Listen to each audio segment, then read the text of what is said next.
Just how I can have discipline through uncertainty. Staying on task, staying with my teammates. A year of change where I came to a new team, and it feels like another start for me. What I do best. I'm gonna kill him.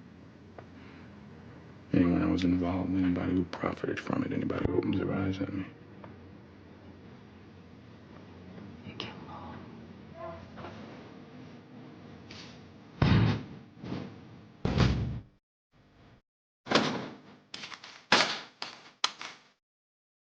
Love running.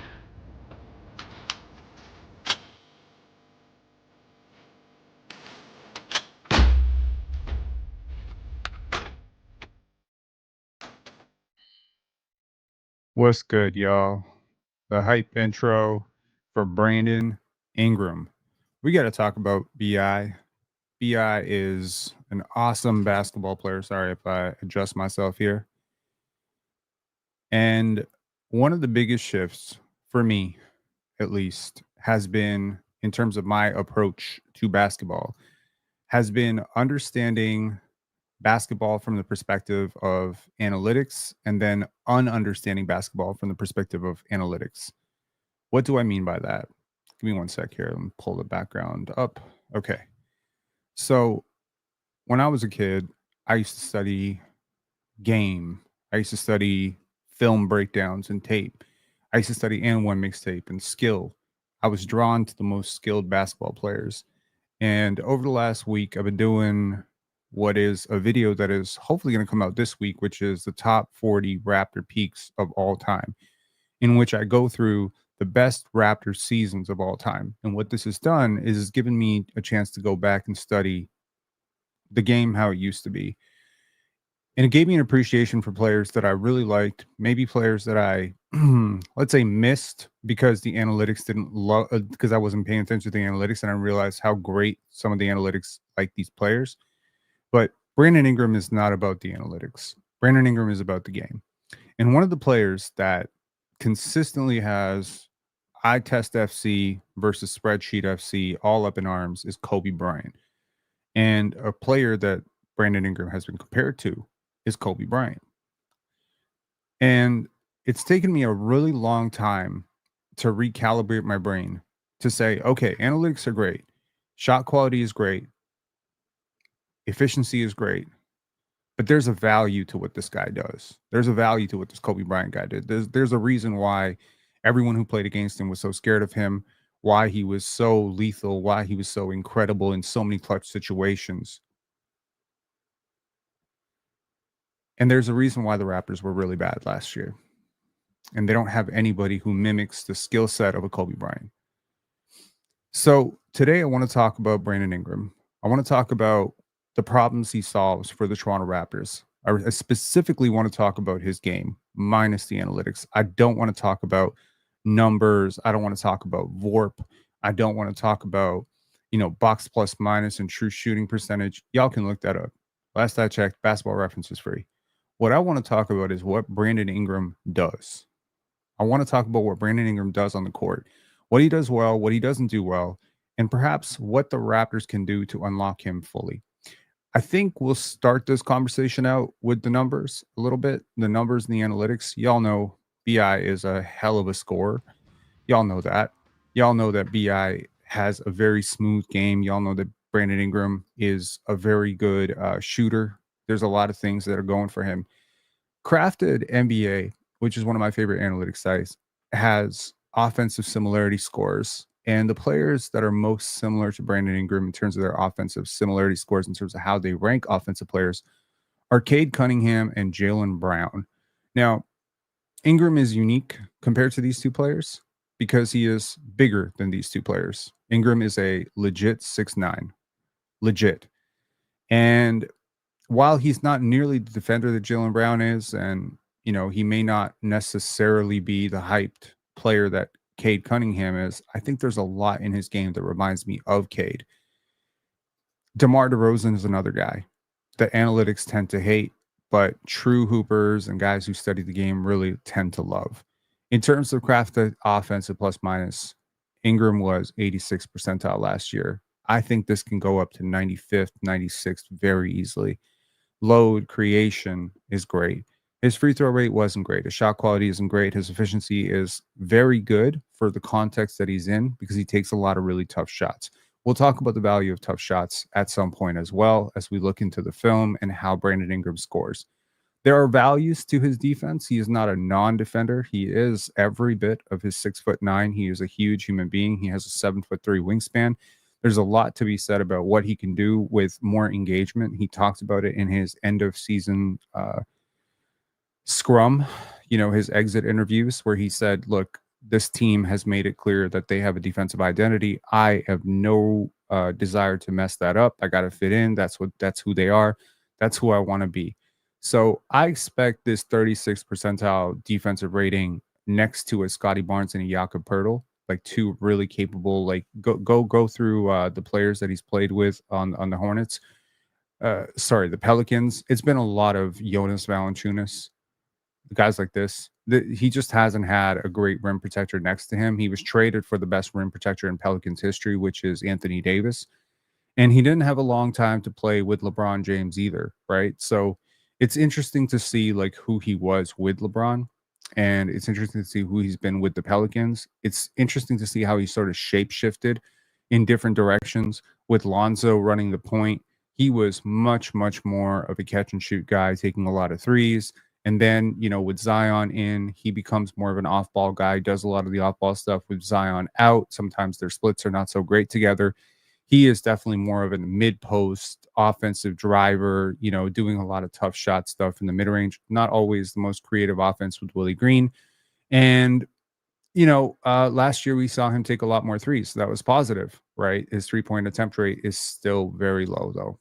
And I think this can get up to 40th percentile. In terms of his usage by play type, I expect this to round out so much more. I expect more roll man possessions, more cut possessions, more handoffs, more off screens, I expect more spot ups, but maybe fewer from the mid range and more from three. The transition frequency is so low for him. I expect him to run and I expect him to be great. And you'll see as we look into the film how great this guy and lethal this guy can be off the ball in transition. I think he is an incredible finisher in the paint. Again, the reality of Brandon Ingram is not nearly as appealing or as sexy as the theory of Brandon Ingram, but I want to talk about the theory of Brandon Ingram because I think it is the theory of Brandon Ingram that forced Masai Ujiri's hand when he pulled the trigger on Brandon Ingram. I think it is the theory of Brandon Ingram that had Bobby Webster saying that this is the most talented guy. We haven't really had a guy like this since Kawhi Leonard. So here we have a head-to-head with the guy he's pretty much replaced in the lineup, which is Pascal Siakam, a screen from Zion. Now you just imagine Scotty Barnes setting the screen. I think Scotty's a better screener than Zion. You could also imagine Jakob Poeltl doing this. Now, Zion seals here, and which leaves the low man, which is Miles Turner, not always the greatest defending in space. Most bigs are not going to be able to stay in front of Brandon Ingram once he gets past that initial screen, that high screen. And here, Ingram is a nightmare, an absolute nightmare, because there's nothing you can do with him here. He can pull right from there. He can take two more steps in. He can beat you off the dribble, and he can go right to the paint. He could, in theory, also draw a foul. He doesn't draw enough fouls. He probably should draw a few more. And I think this will be Darko's greatest challenge, is to take all of what Brandon Ingram can do and then focus it. But here you already see the threat. And the threat is crazy because he is fully capable of playing with a defender on the hip. Now he gets to his spot. Turner is obviously playing for the drive, kind of hedging his bet here. And boom, pump fake. Oh, play's not done because he's also capable of doing this. I think he's a very underrated athlete. And when you have a 7'3" wingspan, you don't have to jump to the sky to get those dunks. Now here you see the handle. Now, Ingram and Scotty Barnes, Ingram and RJ Barrett, there's been a lot made about, oh, these guys all operate the same place. Yes, but unlike Scotty and unlike, RJ, Brandon Ingram is an extremely diverse offensive player. And the skill set of offensive diversity is what is going to be like the bulk of the end of this discussion. All right. So here, the handle is just so tight. unlike RJ, there's not one direction he can go. It's not, all the drives are going left. No, he can go right. He can go left. He can cross you up. He can go behind the back. He can definitely put you on his hip. He can pull up from the mid range. He can definitely pull up from three. He's a threat from everywhere. You don't have a player like this. You haven't had a player like this since Kawhi, frankly. And that's what made Kawhi so dangerous. That's what consistently draws doubles to Kawhi. That's what consistently made Michael Jordan so dangerous. That's what makes all lethal scorers different. Dangerous is they don't have weak zones. Ingram doesn't have weak zones. Now here he's going to get right to the basket. Defense is too late, and obviously this is the Utah Jazz. Shout outs to Kelly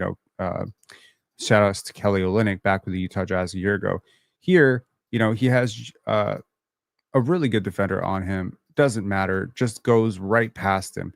One of the criticisms that Samson Folk levied in one of his previous breakdowns to Scotty Barnes was that Scotty doesn't really know how to get past his man. Now, that's obviously hyperbole. Scotty can beat a center off. But yeah, from a standstill, Scotty has difficulty with wings and smaller guards unless they're really pressing up on him. The big difference here is that Scotty, you can take 3 steps back because he's not a pull-up threat. Ingram is a pull-up threat, so you can't take the 3 steps back or he just pulls it. You also can't dig too much into his body because he is not someone who's going to turn the ball over at a relentless rate or a reckless rate. He has a really tight handle, and here Miles Turner once again catches himself off balance, and here Ingram is just going to beat him, and 1 step, 2 step, wide strides, and right around. This is going to be like he needs to do much more of this. That was a transition play that just got chopped up. My bad there. Okay, so here, this was the play that everybody remembers from the game against the Raptors where he went absolutely ballistic. Here, he's just going to turn Jordan Nwora inside out, and Jordan Nwora is like spinning circles, and he just beats him. And shout outs to Jonte Porter. He gets dunked on. Hedge your bets. Hedge your bets, Jonte Porter. Is that in poor taste? Now here, this is what we need more of from Ingram, right? Which is transition play. You are a long, fluid athlete. If nothing else, you have a lot of Dr. J, George Gervin in your game. You could easily do this whenever you want. It's just unfortunately for Brandon Ingram, he just doesn't do it enough. He can get into the open court. And if the Raptors are as good defensively next year as I think they can be, because he is an upgrade defensively on Grady Dick, and that's the guy he's replacing in the starting lineup. If Scotty can take a step up, less of an offensive load, less of a burden of creation, Emmanuel Quickley can come in. You have more cohesion. Jacoby Walter could potentially, Colin Murray Boyles could potentially play some minutes with Ingram, and I think Murray, Boyles, and Ingram will have great synergy. You can turn more defense into offense, at which point the fluid athlete, the speed, and frankly, the proprioception and just his body control is going to be very dangerous in transition. Now, once again, here you are. This is a set defense. Now, right here, if you look at the defensive position, you're pretty much walled up, right? You've got a pretty good defender in front of you. You've got Jonas Valanciunas kind of dragging his man down into the paint. That's going to be help. He's going to go right here. I'm assuming he's going to go right. He's going to cross and then boom, go right, because that's where the help isn't. But there's still a guy there who can technically. And this is where Ingram is so dangerous. At no point during this drive was he not a threat. He could have pulled up. He could have turned around. There's just an endless array of counters. And this is what it comes down to. When you're a one-dimensional offensive player like a Scotty Barnes, I don't want to call Scotty one-dimensional. He's more like 2-3-dimensional. Ingram is like 10-dimensional offensively. And I'm not trying to slander Scotty or RJ or anyone. I have a lot of love in my heart, but I'm an honest content creator, and I'm a good basketball analyst in my opinion. And I'm calling a spade a spade. Brandon Ingram is on another level in terms of offensive talent. Now, that doesn't mean that he always does the right thing, but he can see the right thing. And while as much as I want to talk about offensive diversity, I also want to talk about court mapping. And here Ingram is going to show you his court mapping, right? He is able to escape the double, attack open space, and finish. There really wasn't much better a shot than that, unless you wanted him to fling it out to the corner for the left 3. Here, once again, patiently waiting for the Dyson Daniels screen, rejects it, and responds to the fact that LeBron is not in a good position to help, and LeBron is not a rim protector. So, boom, there goes the dunk. Now, again, basketball is a game of split-second decisions, right? We are talking like you don't have a lot of time to make the decision. Go make the decision in this moment. You are facing this situation. The defender who is glued to Dyson Daniels is obviously playing you to receive the screen and go right. The defense is loaded up on the right side. Ingram is leaning to the right side. He's got the ability not only to read the court but also manipulate the court. And right here, it very much looks, for whatever reason, that he's going to go right. He's got his options open. Again, this is the reason that you want to be offensively diverse, because you can actually do both things. You can pull up from here, so you're a threat. They can't back off of you. Now, change one element of this. Let's just say Brandon Ingram can't shoot. Let's say Brandon Ingram cannot shoot. Let's say he can't shoot. Forget shoot. Let's say he can't create off the dribble. If you can play the percentages and say, if this guy puts the ball on the court, 2-3 dribbles, he's pretty much sunk. He's dead in the water. He doesn't have the pull-up shot. This defensive coverage completely changes. Now you don't have to angle this way. You don't have to be this high up, and this drive is gone. But the ability to shoot and the ability to pull up here, as it does with Quickly, is opening up the driving lane. And Ingram, who again is a good court processor, is able to see this driving lane without projecting his movement. He does still have the option, if the defender leans, let's just say the defender plays right, if the defender cheats, he can still go the other way. But his body language, boom. And that's the move right there. That one step past his defender, and it's done. That one decision opens up every other decision. Now, I don't think this defender guarding Zion is able to close this gap. But if he were to close the gap, Ingram also has the passing talent to be able to throw it to Zion. And Zion is also a really smart player. So more than likely what's going to happen is if the defender closes the gap and tries to draw a charge, Zion's cutting to the basket because Zion's a very smart cutter, and Ingram is passing it over the defense for an alley-oop. There's really nothing the defense can do once he gets that first step. And that's what I'm trying to say. The Raptors have spent 2 years learning offensive principles to open up space and open up motion through Grady, through Jacoby, through all their shooters, through Scotty and Jakob, who create oodles of space through their screening and off-ball activity. You're going to have more space to work in the Eastern Conference against much weaker competition than you ever had in the West. And you're going to have a coach who's got a lot more, let's just say, innovation than Willie Green has ever had. This is what I want to see more of from Ingram. I want to see him crashing the glass more. You got a 7'3" wingspan, use it. Once again, defense, where are we? Danilo Gallinari cannot possibly even hope to contest this. And again, this is just reading the court.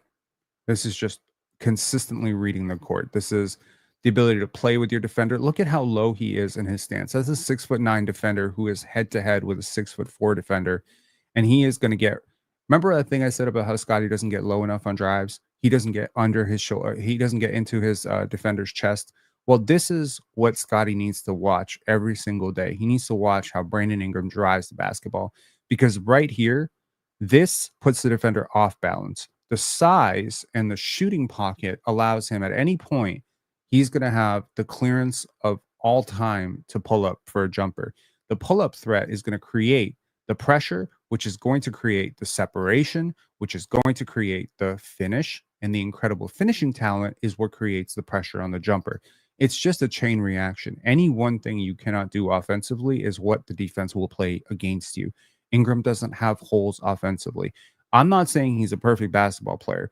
I'm saying there's no one individual thing you can say, that thing. Make Brandon Ingram do that thing. Like RJ Barrett, make him drive into a congested paint. He'll miss half the shots. Okay. Scotty Barnes, make him pull up going left on a jumper. He's probably gonna brick it. Scotty Barnes, make him a deep range jump shooter or force him. Like there's so many weaknesses when you have weaknesses to scheme. And I'll mention very briefly. Actually, I just want to get through this, and then we'll talk about it more philosophically. But a lot of this comes down to LeBron James discussion that we had on PC today. But here, look at this. Again, not getting separation, too tight, Defender closes off, playing for this. Just turn. And right here, what can't he do? Look at those strides. He's going to get right to the front of the rim.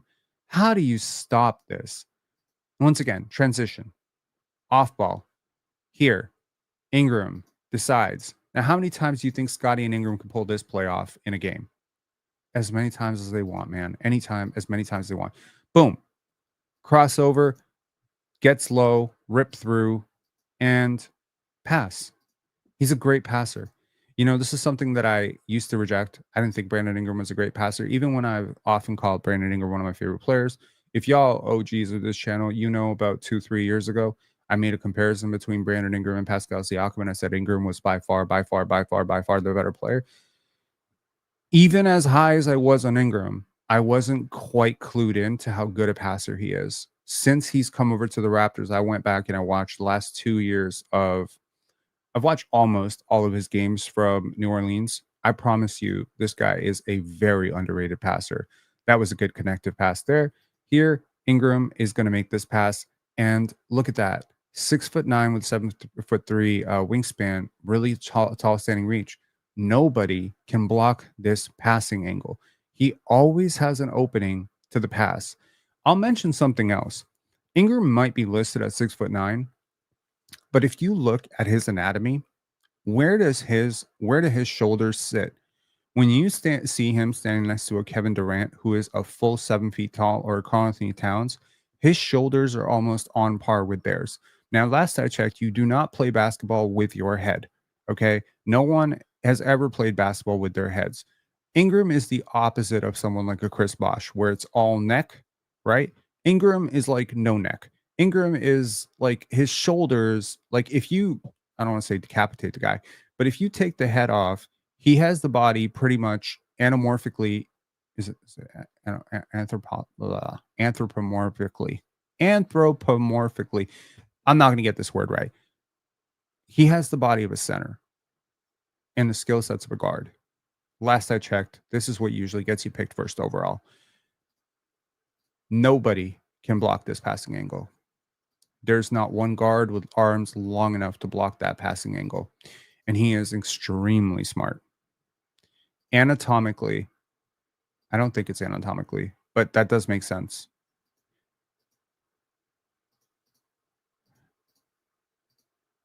Simple pass. Pass this, Yak being such a good finisher, Ingram being such a dynamic playmaker, Scotty being such a dynamic off-ball player. The three of these players can create probably one of the top 2 to 3 front courts in the Eastern Conference. They have the opportunity to do that. What the bench does, what the backups do, what the backcourt does, that's a completely different situation. And this is the catch and shoot stuff, right? He's going to do a lot of this. He is a 40% three-point shooter on catch and shoots.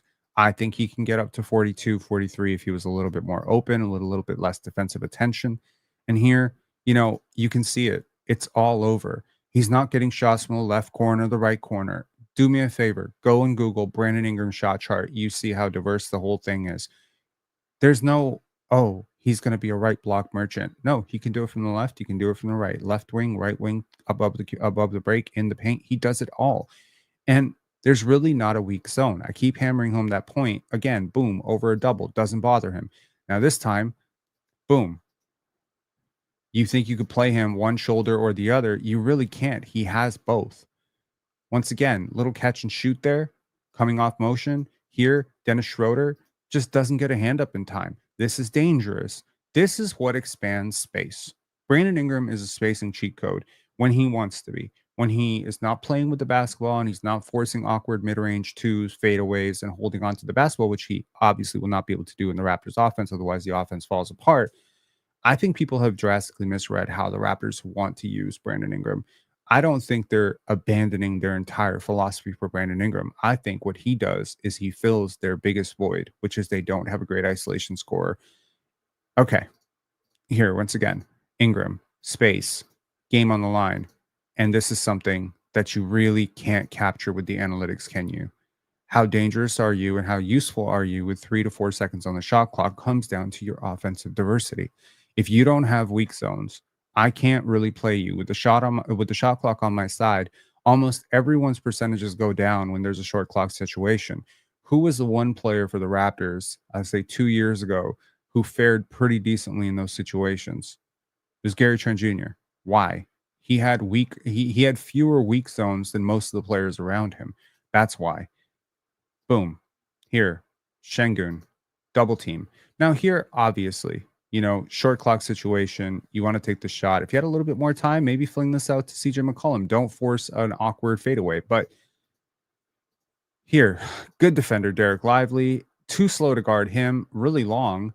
But once again, you see Derek Lively, who is a legit almost 7-footer. You see Brandon Ingram, who's pretty much a guard in a 6'9" body. Who looks bigger? Who looks bigger here? I'll rewind this fucking play.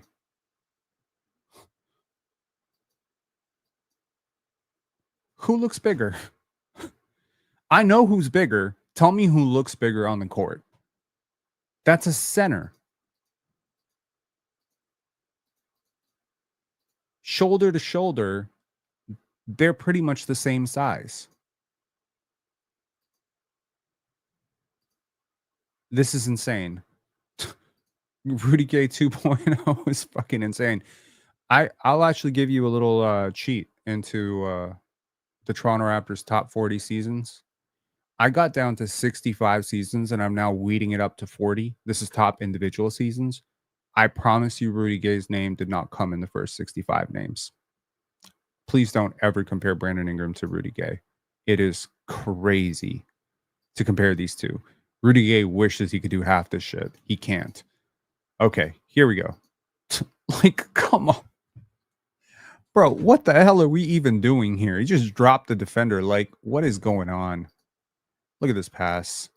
And then he's going to, and this is the off-ball stuff. Very often, Brandon Ingram can be a little bit lazy off the ball. I think that's going to be Darko's biggest challenge, is how can you unlock Brandon Ingram off the ball? Boom. Just get up, man. You're not going to stop this guy. Here, short clock situation, late clock, game, boom. Cannot be stopped. Okay, let's talk about where this even comes from and why I'm talking about this. Today on the panel, we were having an extensive debate about 2007 LeBron James. Let's do some quick housekeeping before we get into the philosophy of it all. Please give this video a like if you appreciated that little film breakdown there. Shout outs to KP, new member. Shout outs to you, sir, longtime channel member. Thank you so much. Now an official channel member, longtime subscriber. I want to give a big shout out to our 5 VIP members: Susan Garrett, Springer, Stanley Kurian, Pepperjack, and our newest VIP member, Karen Hall. Thank you so much for becoming a channel member. I just want to let y'all know that YouTube has a new incentive. I've held off on opening channel memberships forever. I didn't see the value in it. I didn't know why I should do it. I didn't really understand what I could offer. Now I have some time, thought about it. I know what I can offer. YouTube did a really cool thing for select content creators. Now, I know a lot of content creators that didn't get this deal, but I got this deal. They give you a set amount to launch memberships, and then they give you a certain amount for every single member who signs up. So you might be subscribing to the $349 tier, but the minute you subscribe, YouTube is paying me $30 for every subscription. So I hope you'll bear with me as I push memberships. Most of the people I know got $5 per member. What me getting $30 per member shows me is that YouTube finds this channel very valuable. Why they find it valuable is probably because they think this community is very dedicated. So I take it as a vote of confidence from YouTube that I'm doing something right. I also take it as a vote of confidence that we are doing something right. So it's pretty cool. Thank you guys so much for all of the are we flexing Starbucks now? So couple of months, I want to say a couple months ago, I was at a birthday party and I was not feeling well after that birthday party.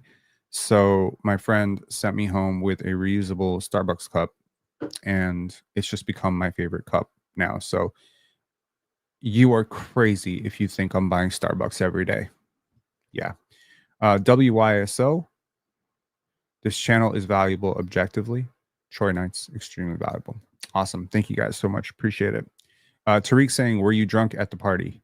I felt a little bit sick. I'll leave it there at that. I ate something that did not, probably shouldn't have eaten, but yes. Anyways, the panel. Today we were on the panel. We were talking about LeBron in 2007. And LeBron James in 2007 went through an amazing, amazing playoff run. He was 22 years old in 2007, and he carried a team where his best teammate was basically Jujunas Ilgauskas, Boobie Gibson. I don't know who his best teammate was. This is pre-Kyrie. This is no Kevin Love. To all of you who started watching basketball in 2019, bear with me. 12 years before the Raptors won a championship, LeBron James, a 22-year-old, took his team to the NBA Finals and faced the San Antonio Spurs. That Spurs team, headquartered by Manu Ginobili, Tony Parker, Tim Duncan, the legendary Tim Duncan, who many think is one of the 5 greatest players of all time and definitely one of the 5 to 10 greatest defenders of all time. They shut LeBron down. He averaged 22, 7, and 7 on terrible shooting splits. And one of the conversations today was, would Kobe Bryant have done better? Would a 22-year-old Kobe Bryant have done better at floor raising a terrible roster in that situation? And most people seem to think he would. And why was that? Kobe Bryant has never been more efficient than LeBron James, ever. He's a tough shot maker. But for whatever reason, his percentages don't fluctuate as much when he went up against really great defenses. LeBron has had, prior to 2011, where he just became a way better jump shooter, he's had so many instances where a really, really difficult defense or a scheme has just made him less effective. Kobe doesn't have, there's not a lot of game plans to stop a Kobe Bryant. Now, when I first got on the panel, they asked me for my top 10, and I said Kobe Bryant was not a top 10 player. I said this because even though I grew up a very big Kobe Bryant fan, even though he put up 81 points on my favorite team, the Toronto Raptors, as I studied the game through the lens of analytics afterwards, all the analytics were telling me that Kobe Bryant was an inefficient shot chucker. He wasn't as efficient as Jokic is today. He wasn't anywhere close to as efficient as Shaq. But why is it that Shaq never really won without a Kobe-esque guard? I mean, he went to the finals with Penny. He got to the finals 4 times with Kobe. Then he got to the finals with D Wade. Why is it that the greatest force, the most dominant player of all time, never really won without that type of player on his team? And to those of you who don't remember, Penny Hardaway, 1994, 1995, Penny was a problem. People were comparing him to Michael Jordan.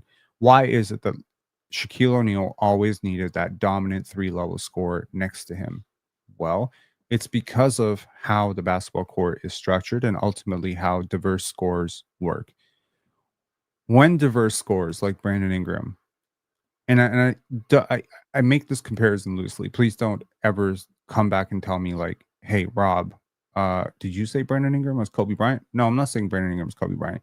He's Kobe-esque, though. He's Kobe-esque. He has Kobe-isms. Kawhi has Kobe-isms. Kawhi is a much more efficient player than Kobe for a multitude of reasons. Part of it is just physics. He's just stronger than Kobe Bryant. He's got longer arms, bigger hands than Kobe Bryant.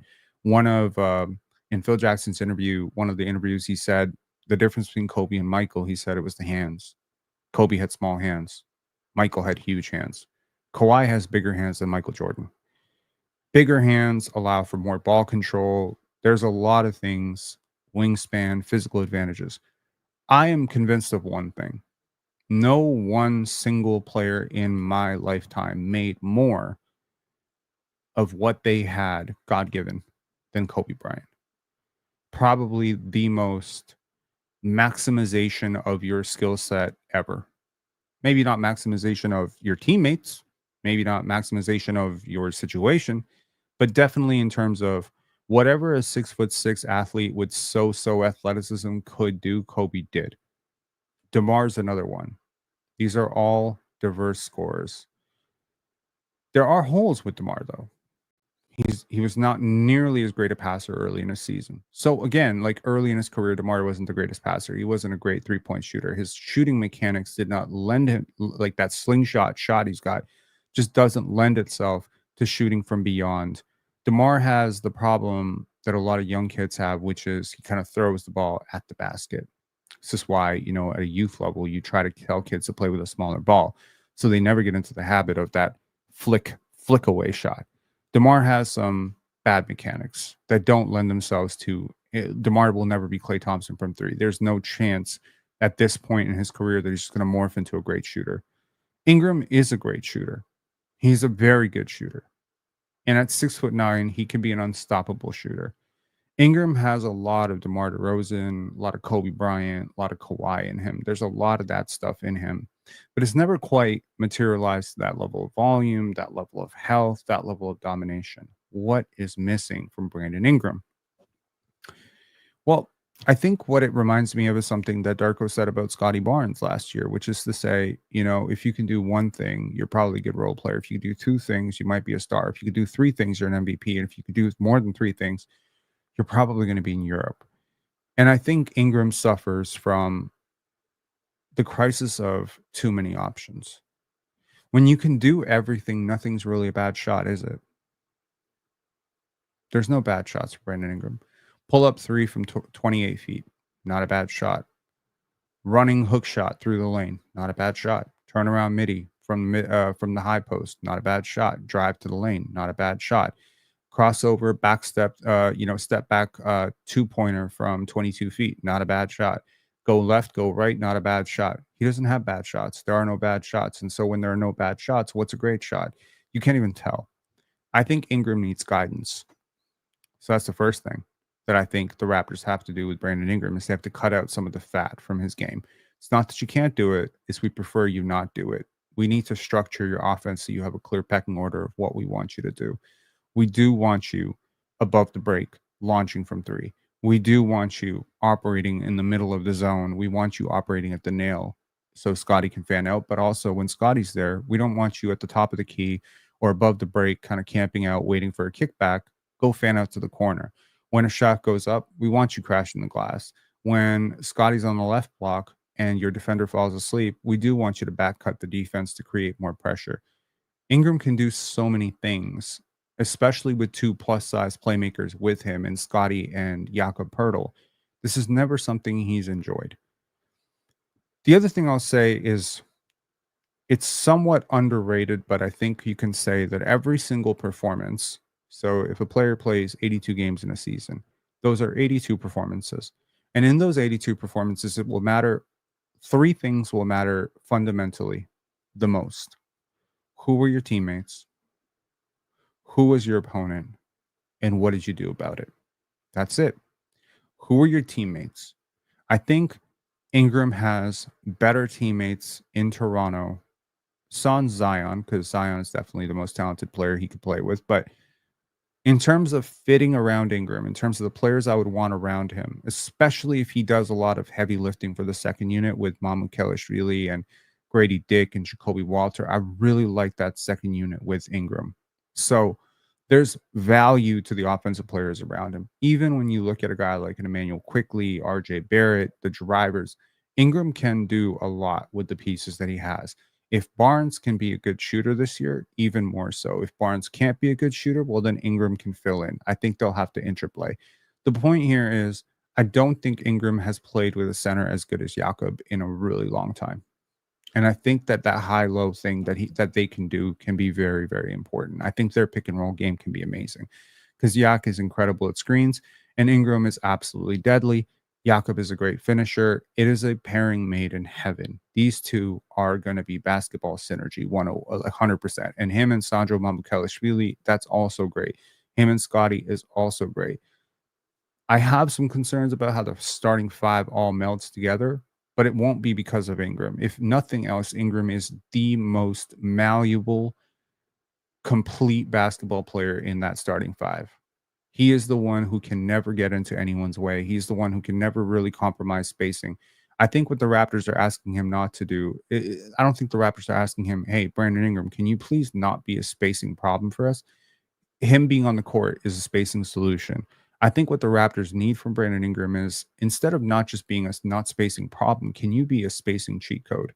And the cutting and the off ball activity and the improvement of the shooting quality and increasing the driving rate, being more prone to taking some contact at the rim, slowing the game down, getting to the free throw line. These are all ways that Brandon Ingram can really help the Raptors.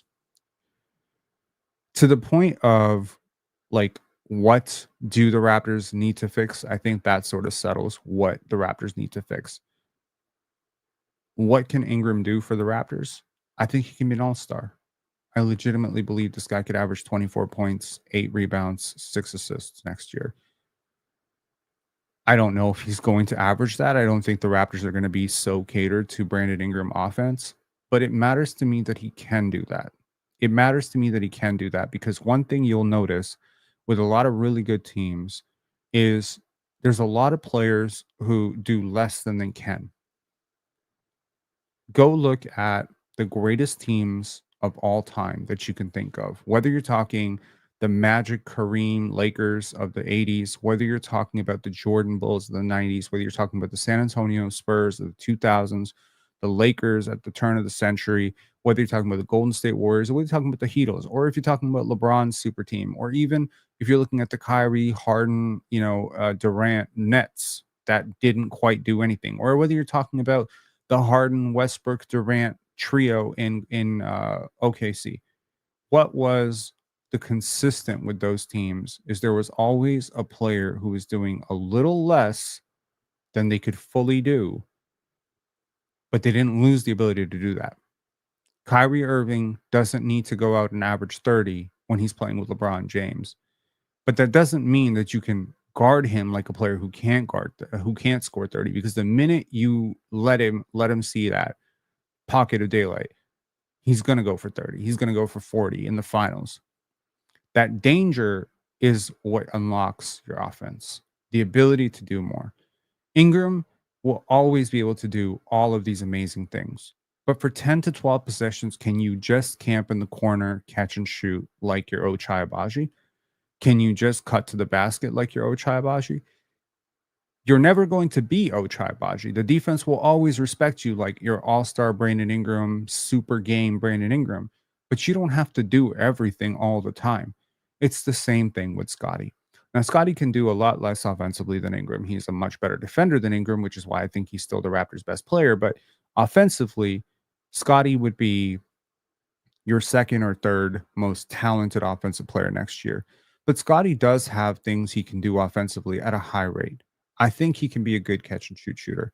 I do think Scottie's best bet to find a dominant zone will be that mid-range shot. Now, it's not the most, appetizing for the analytics FC, but Scottie has a lot of advantages working in the mid post. Ingram can work off of that beautifully. They can work off each other. This can be a mix and match situation. But the most important thing that Ingram can do for Scottie Barnes is the same thing that Pascal Siakam did for Scottie Barnes.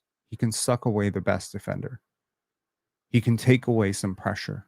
He can open up a little bit more space for those driving angles.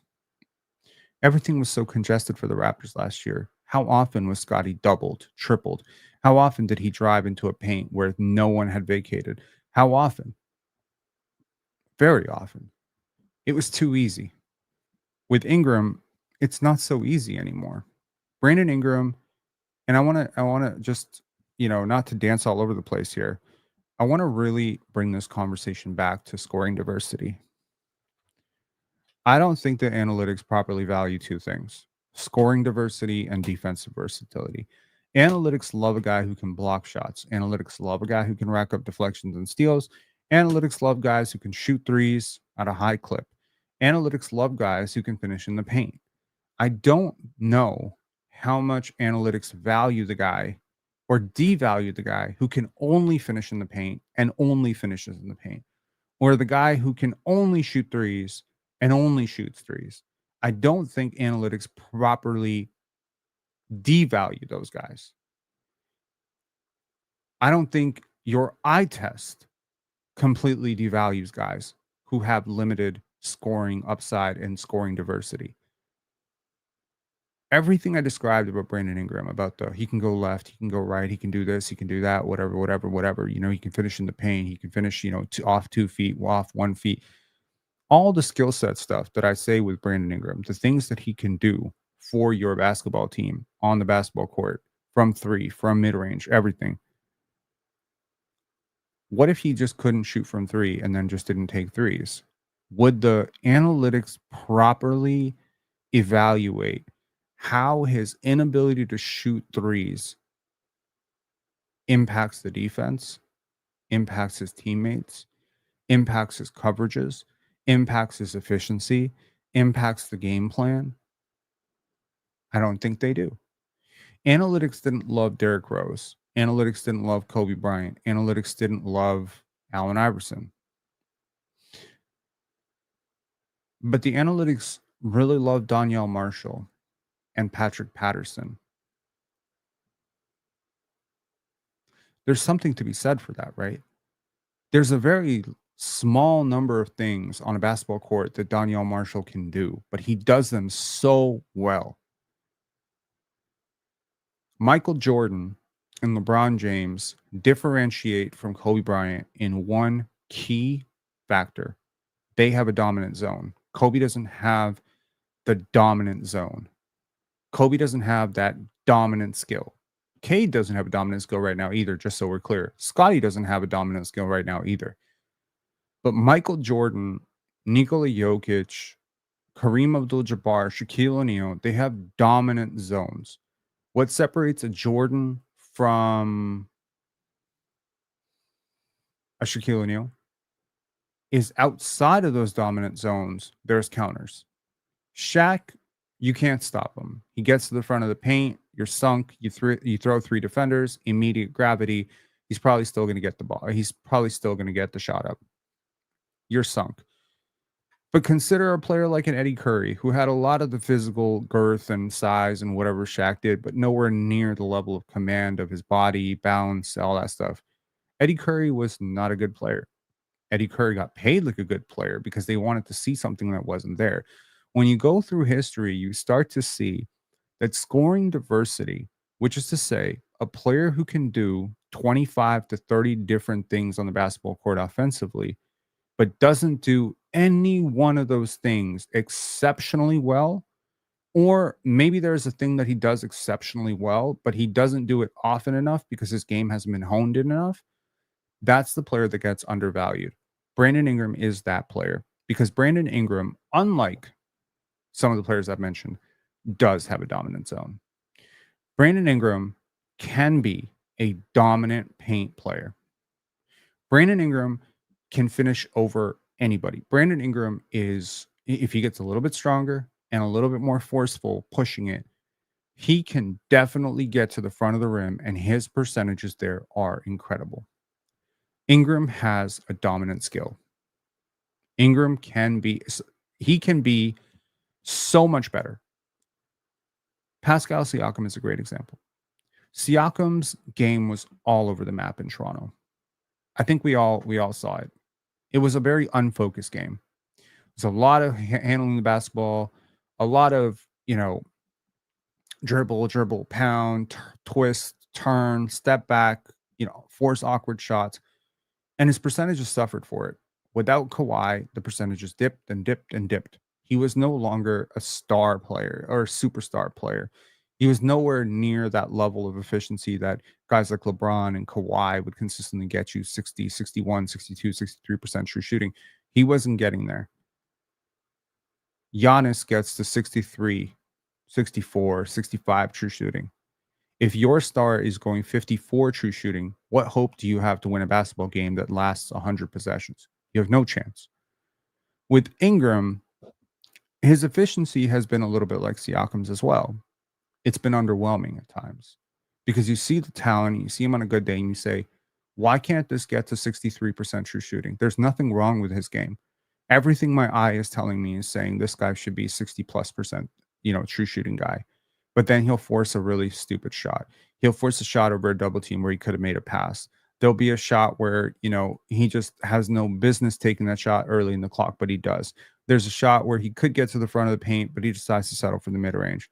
These are habits. These are bad habits. Ingram has bad habits. So that's the breakdown on Brandon Ingram. RJ Barrett had a lot of bad habits too, when he got to Toronto. Pascal Siakam had a lot of bad habits when he went to Indiana. RJ solved a lot of his bad problems in Toronto. We cut out some of the most inefficient zones in his game and made him a lot more role player conducive. We cut out the fat in his game. Quickly has seen a similar metamorphosis where we want to see him getting more threes. We want to see him taking fewer floaters, getting more directly to the basket.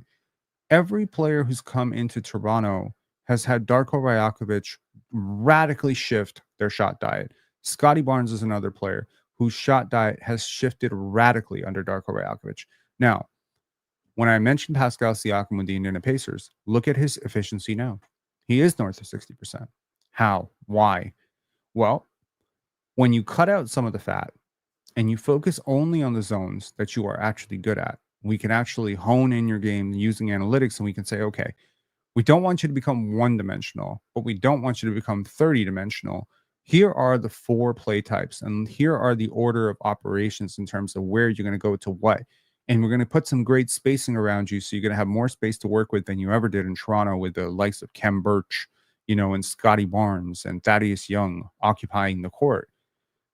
Now Siakam can get into the 60%, 61% zone. And that's exactly where he's been. He's been a much better three-point shooter.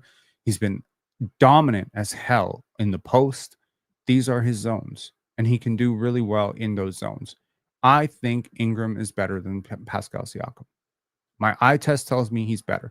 The analytics tell me I'm wrong. But my eye test tells me when I watch Pascal Siakam and I watch Brandon Ingram, and I've watched them for a really long time, Ingram is the better player. Siakam is a better defender. Ingram is the better offensive player. Ingram is the better shooter. Ingram is the better passer. Ingram is the better offensive player. So why do the percentages never reflect that? I think they will this year. So that's the first thing. I think that honing that entire game, tightening it up, will make him extremely more efficient. Now, what about when you get into the late clock? This is where the scoring diversity comes in. When you get Scotty Barnes into a late clock situation, his counters are limited. When you get RJ Barrett or Emmanuel Quickly into a late clock situation, their counters are limited. None of them have the complete three-level scoring package that Ingram does. So with Quickly, there's the lack of mid-range shot that is always going to limit it. There's the size. So even though he has that deep shooting potential as a, long bomb threat, there's always going to be some element of, okay, but we can just run him off the line and close it off before he gets into the paint. And in that zone, his shooting mechanics do not lend themselves well to being a good mid-range pull-up jump shooter. He shoots a flat ball. With Scotty, the score, the handle and the driving angles that he takes are so slow. He's not the quickest twitch athlete. So there aren't a ton of counters. He sort of bully balls his way, which slows down the offense. His offense is slow. So more than likely, if he draws a double team, he's probably going to pass. But if he doesn't get double teamed, the entire attack is too slow. It's not one cross, 2 steps to the paint. The defense has so much time to load up on a Scotty Barnes drive because the drive is too slow. Right? I'm not saying you can't get better. Scotty will get better. I'm saying the Scotty Barnes that we've seen to date has a limited number of things he can do, which is why a lot of people think Scotty is more of a role player. I think he's going to be a star. I think he's going to be a really good star, but it's not going to come in the same way Ingram is. Scotty's going to be a star because he has dominant zones. Ingram is a star for the exact opposite reason. He's not a star because he has dominant zones. He's a star almost in spite of the fact that he has dominant zones. He's a star because he has scoring diversity. So again, in the 8 seconds, 3 seconds, 4 seconds situation, Scotty can be stopped. because you can press into the handle. The handle isn't tight enough. You can back off the shot. The quick twitch, there's a counter. There's an immediate counter which stops the entire attack from happening. And so more than likely what Scotty needs to attack is a screen, or he needs an advantage, or he needs to attack off the ball like an Anthony Davis, or he needs to catch the ball on the block so that he can take 1-2 dribbles and turn around. That's okay. This is okay. This is a pathway. There's a pathway there to being a 25-point per game scorer, no problem. But it's not going to come the way it does for Kobe Bryant. Kobe Bryant's like an eel. Ingram's like an eel. So now, I talked about, stopping quickly in that short clock situation, stopping Scotty in the short clock situation. It's not a complicated defensive scouting report. Try stopping Ingram in the short clock situation. You can't. If he catches it 35 feet from the basket, he can take 2 dribbles and pull up. And it's still an okay shot. It's not a great shot. Could be a better shot. He can also make the pass from that situation. He can catch it going towards the basket, and he's a great finisher. He can probably catch it coming off a screen, coming up above the break, probably take 2 steps and pull up from the elbow. This is what you didn't have last year. You had nobody who could hit a shot in these situations. It might be crazy to say the closest thing you had to someone who could actually, in theory, hit a shot like this would be Grady Dick. But Grady Dick's percentages were terrible. He wasn't a good enough 3-point shooter to justify super high volume 3-point attempts. He wasn't the greatest paint finisher. He has nowhere near the athleticism, length, size of an Ingram. He's nowhere near the passer of an Ingram. A lot of people have incorrectly assumed that the Raptors have tried to replace RJ Barrett with Brandon Ingram. I disagree. Some people who fall on the other side say, well, this is an indictment on how the Raptors feel about Scotty Barnes because Bobby Webster lets slip. Scotty likes to pass. Ingram likes to shoot. That is also a massive, massive stretch. They have no intentions of moving off of Scotty. In fact, they love this pairing. Who they've actually replaced with Ingram, believe it or not, is Grady Dick. Both directly and indirectly, the skill set, if you watch Grady Dick last year play basketball, there's a lot of off-ball stuff. There's a lot of throw-ahead dribble, try to dive into the paint. Everything Grady did last year and was ineffective at, Ingram can do and be very effective at. He is 80 to 90, maybe 180 to 200% better defensively while not being a great defender. I think he's a better catch and shoot shooter right now, which is crazy to say, but we can say this skill set is close. He is so much better at the mid-range stuff that Grady was doing. If you don't believe me, go back and watch the first 10, 12, 18 games of the Raptors season and go look at how they were using Grady. If you want an indication of anything, that is, in my opinion, at least part of how they plan to use Brandon Ingram, with some isolation peppered into there. Do not think, and you know what? Bookmark this video and come back to me and tell me I was wrong, 3 months from now when we actually see this all play out. The Raptors are 40 days away from their season, by the way. If you think the Raptors have brought in Brandon Ingram to be their superstar, if you think Brandon Ingram is here to completely radically shift the way the Raptors play basketball, you are sadly mistaken. If you think they're just going to dump it into Ingram and we are back to the Pascal Siakam show, you are wrong, because the very same Pascal Siakam that he is replacing was also asked to stand in the corner. Brandon Ingram is going to play a different brand of basketball than he has ever played before in his life. Just like RJ did, just like Scotty is, just like IQ is, just like Grady is. Believe me, if you watch Grady at Kansas, nothing that he's doing in the NBA mirrors, 75% of what he's doing in the NBA right now is completely distinct from what he was doing in Kansas. Darko likes to do this. Ingram is the most talented offensive player Darko has ever had the chance to coach as a head coach. Not a stretch, not a lie. With that talent comes great responsibility, but also great opportunity. I think Brandon Ingram is going to be unlocked completely in Darko's system. I think he's going to be the most efficient he's ever been. I think he's going to be an all-star. I think he's going to buy in defensively. If he doesn't become a good defender, I don't think he's going to become a good defender. I think he'll become an okay defender.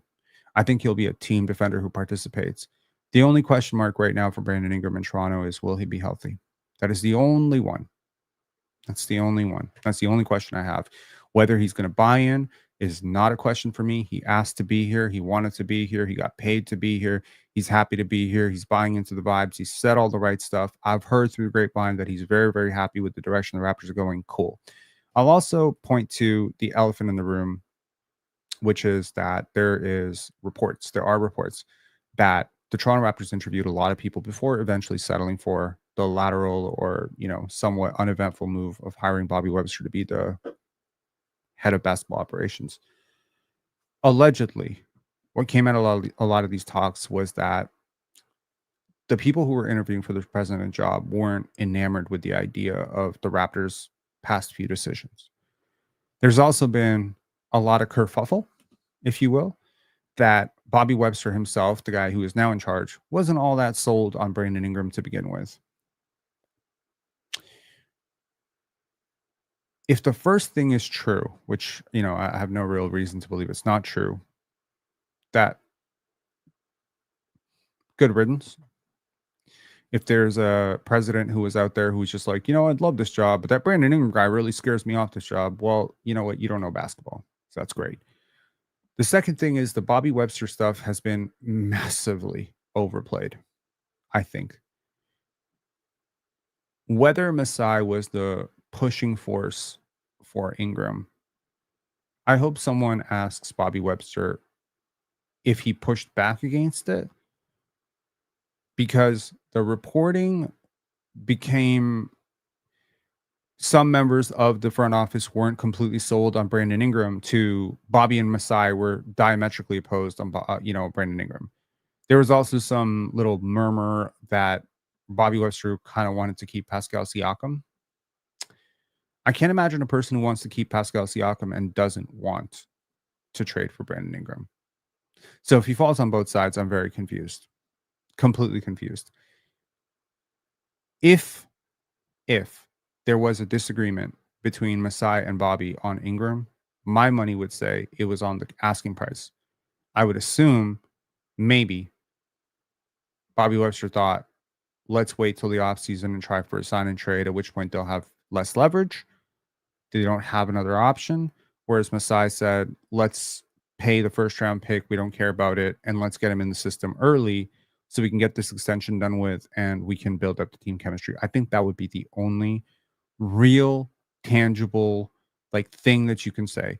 And if you want to feel a little bit better about paying a first round pick for Ingram, Kelly Olynk was not worth $11 million and the Pelicans ate that salary. That's really what you paid the first round pick for. I think half that first round pick was to get off of Kelly Olynyk's money, which you signed him to. And Olynyk's still on the books. Olynyk's, he wasn't expiring. I think if Olynyk was expiring, you would have been able to get away with a couple of seconds. But because he wasn't, and because they didn't want RJ Barrett in this trade, I think that's what really held it up. But I'd be very curious because I think Bobby Webster was high. And you know what? Ownership has said, you know what? You're high on this guy. You're high on this core. You're high on Scotty Barnes. You're high on what we're doing. We're okay with what you're doing. Go show us that this works. Ingram was playing in the Western Conference last year. Remember that thing that I said about, the three things that determine every performance across an 82 game sample is number one, who you play with. And I've factored in that he's playing with better talent. The second part of that was, who do you play against? Ingram will be playing against much easier competition in the Eastern Conference. Much. He's going to have a feast. I don't think it's a stretch to say he's one of the 15 best players in the Eastern Conference. Actually, think that's a certainty. He will be one of the 15 best players in the Eastern Conference. And I think Scotty's one of the 15 best players in the conference. You have two of the best players, in my opinion. You have two of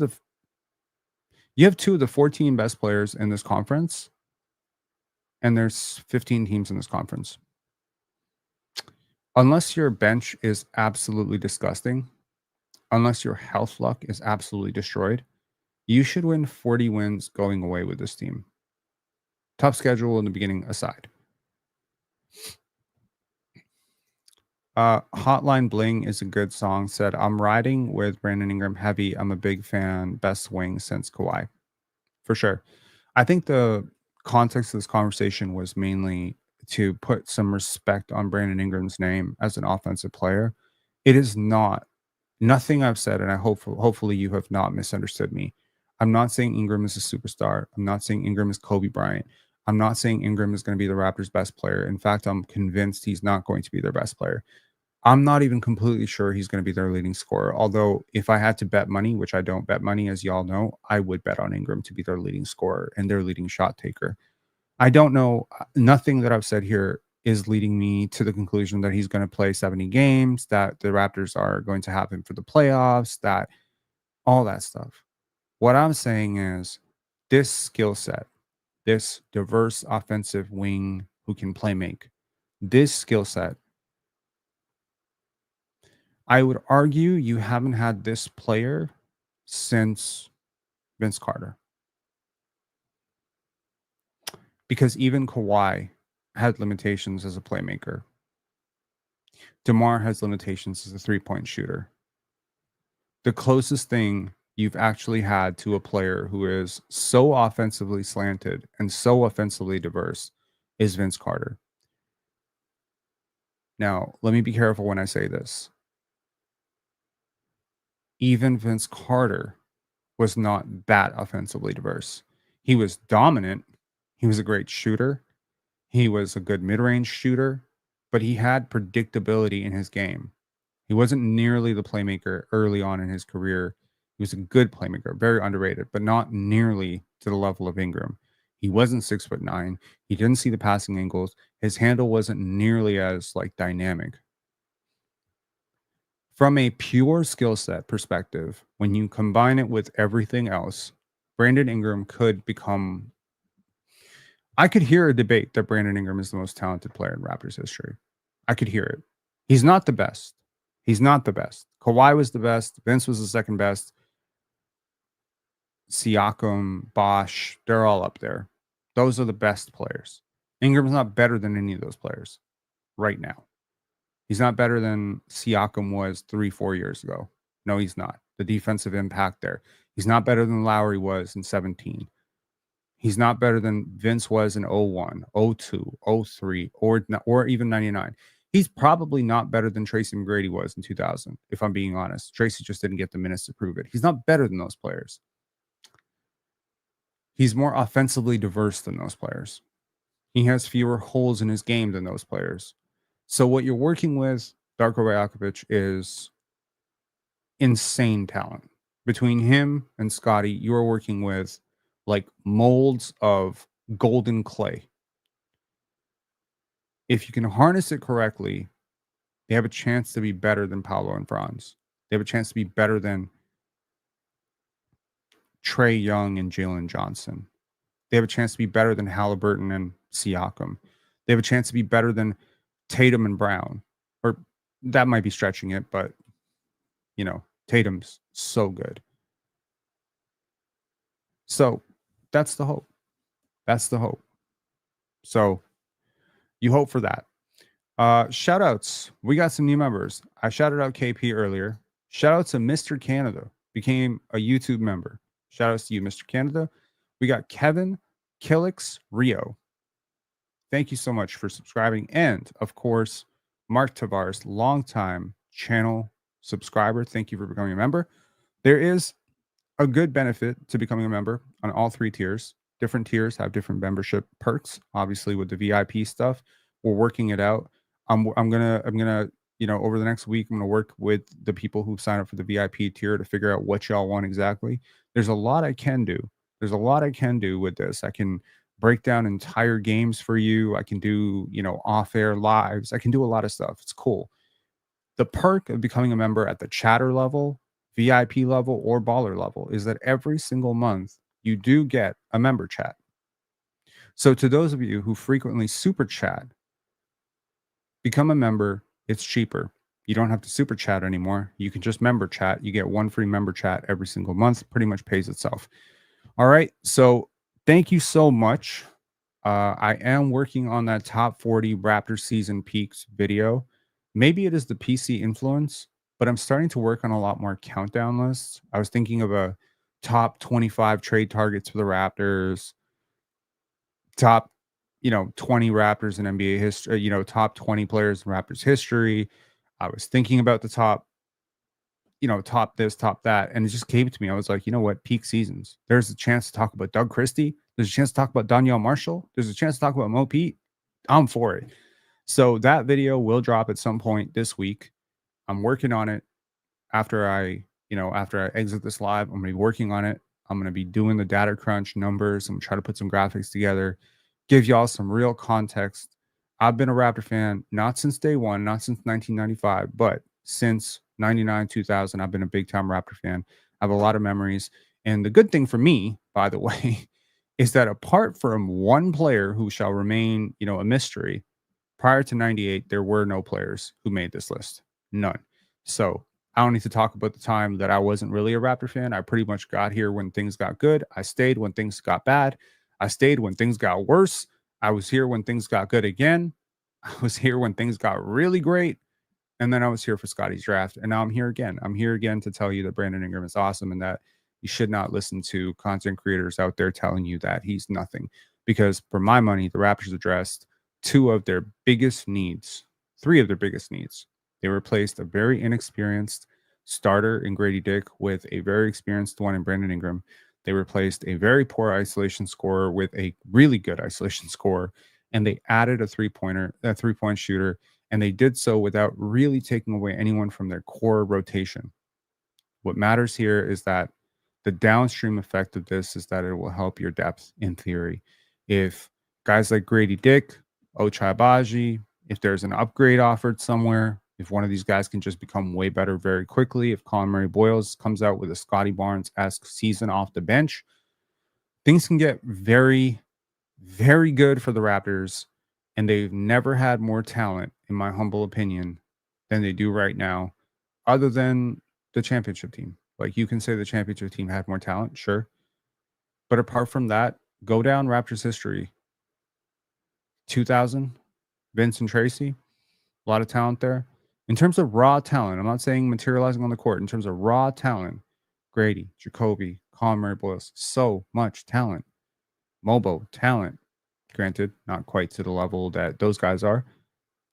Ulrich, raw potential. Scotty, Ingram, two big 6'9" wings. RJ Barrett, 25 years old, former, number one recruit. Emmanuel Quickly, movement shooter, dynamic movement shooter. You got a lot of talent, man. And you got a coach who knows how to milk it, work it. This could be a miracle season for the Raptors. Upside, 52 wins. Downside, 38 wins. That's my range.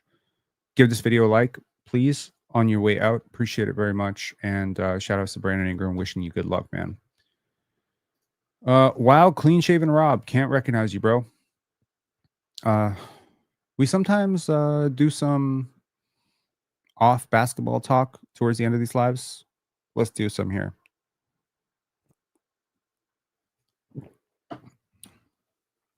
I saw a picture of myself from a film festival in 2017. It was the first film festival I got accepted to. And I was at that film festival again for a film that I was the director of photography for 2 days ago, Sunday night. 3 days ago now, Sunday night. I saw a picture of myself from the side. I've had a very defined chin and a very defined jawline for most of my life. There's like a 1 year exception when I was 16 years old and I got a little bit fat for 6 months because I got suspended from the basketball team and ended up eating Nutella every single day. But for the most part, I've had a pretty defined jawline, and I've taken a lot of pride in that because I really don't like this idea of a recessed chin. And the other day, I noticed that my chin is starting to move inward on me. And I was like, what the fuck? This is why I want the beard.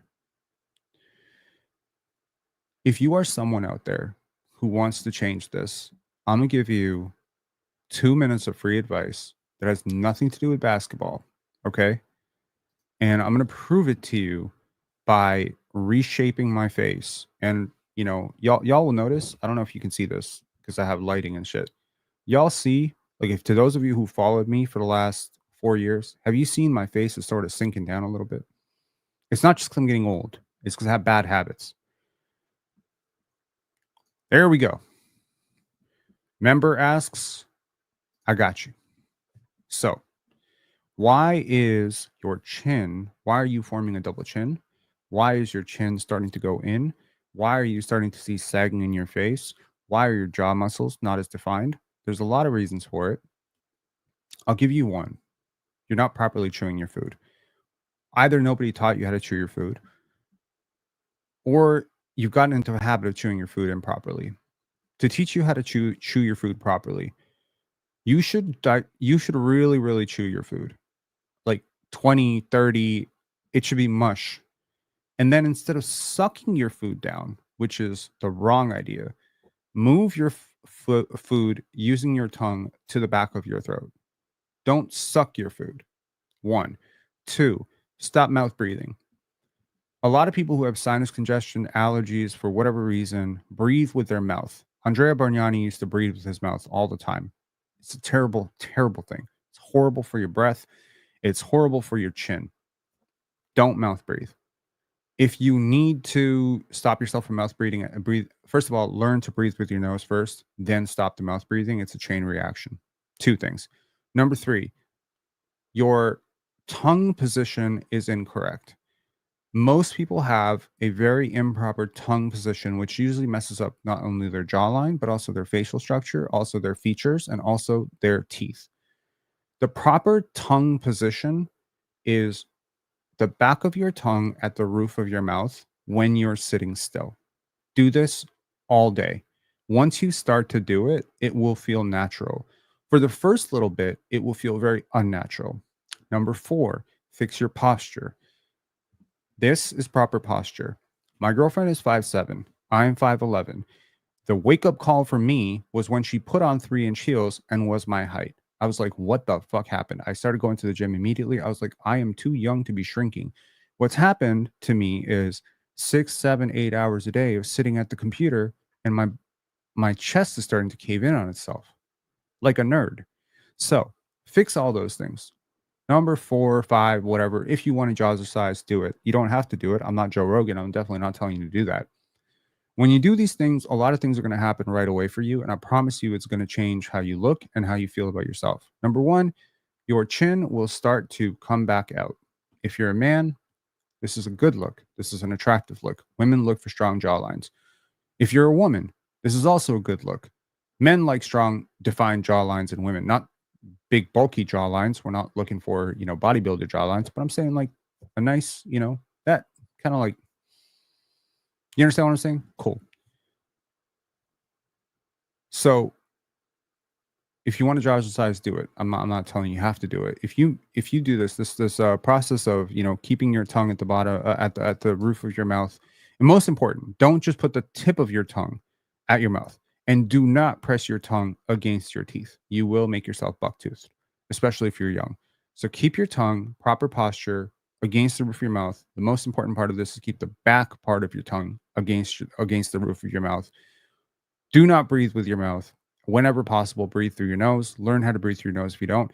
The benefits of this will be, not only does your jawline get more defined, not only does your chin start to pop out a little bit more, not only does this, little fat thing that you got going on here, that goes away. So your profile becomes a lot stronger.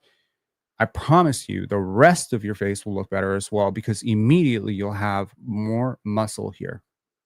You'll have more muscle and your face will fill out. So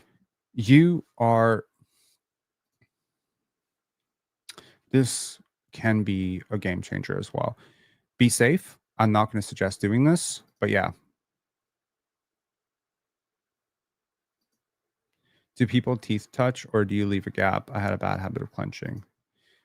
I don't touch the teeth. So my goal is within 2 weeks, I think I'm going to fix my jawline.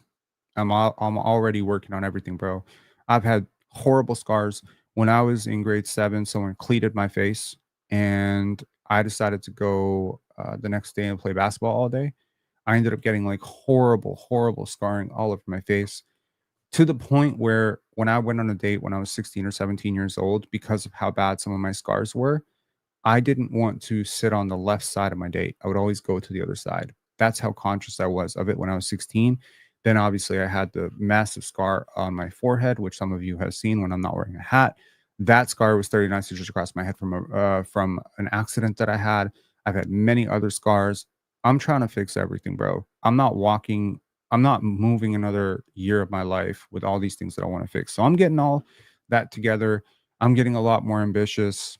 I'm getting very inspired, and I'm reminded that one of the most ambitious years of my life was 2019. One of the best. Now, obviously, COVID happened right after and it all went to shit, but I will tell you, I never put more effort into pen dance. I never put more effort and, into my body. That year was great. It was so great. And it happened to coincide with my team playing the best basketball they've ever had, having a real chance at an NBA championship. I don't know if those two things are connected. I don't. Maybe it's completely a one-off. Maybe it is. But I remember 2007 was one of the best years of my life too. And the Raptors were in the playoffs. I think at the risk of sounding very lame, my life is just way better when the Raptors are a good basketball team. Anyone else agree? Anyone else just feel like, man, life's better. Food tastes better. I'm in a better mood when the Raptors are good, When the Raptors are bad, I'm just like kind of like always kind of pissy. So I'm looking forward to this season. Please don't let me down, Raptors. But I feel good.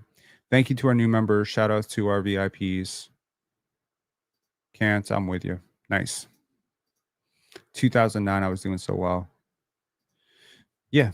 I got into the best shape of my life in 2019. When the Raptors won a championship, I felt like I won a championship. I was so happy, man. When this video goes live, let me know. I'm actually curious. I've never asked y'all this. When this video goes live to the 176 of you who are in here, and to those of you who will watch this later, where were you when the Raptors won the championship? I'm actually very curious. I'll talk to y'all later. Peace.